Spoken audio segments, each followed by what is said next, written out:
After decades of progress in reducing extreme poverty around the world, COVID-19 has triggered a reversal. Because of the pandemic, 150 million more children will grow up poor unless we act now. All children need to have the same opportunities.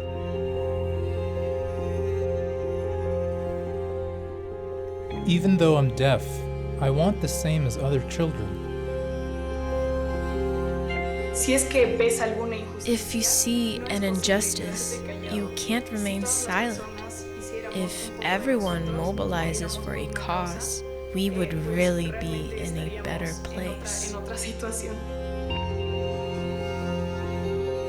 UNICEF has been working for over 70 years to make sure that every child has a fair chance in life, that girls have the same opportunities as boys, that children with disabilities can thrive, that every adolescent has a voice, and that every family, even the poorest, have access to social protection.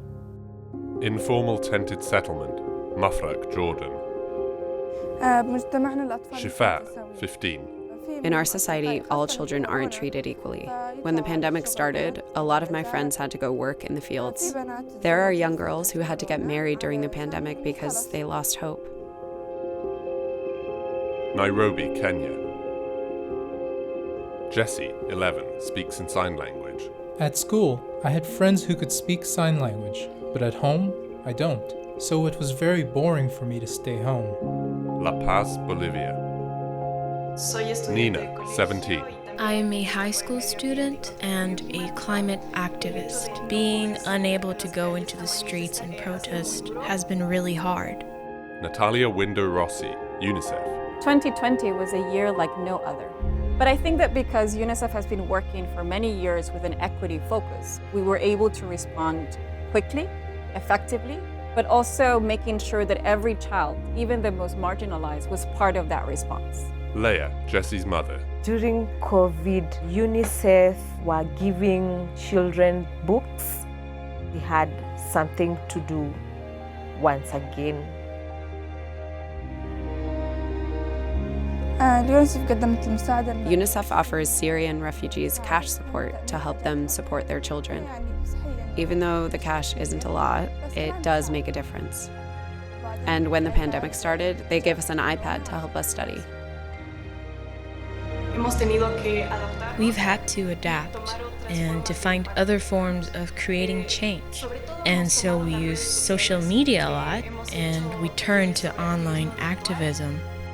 In 2020, UNICEF supported 156 countries, invested over $500 million, all to help children to have a fair chance in life. But there's still a lot of work to be done. We've seen major reversals in many of our child rights indicators. Now is the time to really redouble our efforts and make sure that we have an inclusive recovery. When I grow up, I want to be a businessman and an athlete.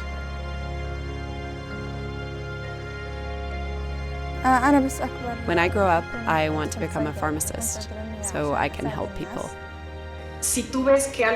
If you see something's wrong, there are at least 100 other people that will see it too and will support you.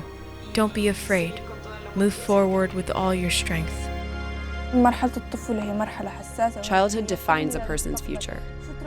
If you treat a child fairly today, tomorrow that child will grow up and want to help others. While the COVID-19 crisis has applied pressure to public budgets, UNICEF calls on governments to scale up social protection and social spending, to implement family-friendly policies to help address the burden of care, and to partner with young people to ensure an inclusive recovery. UNICEF, for every child.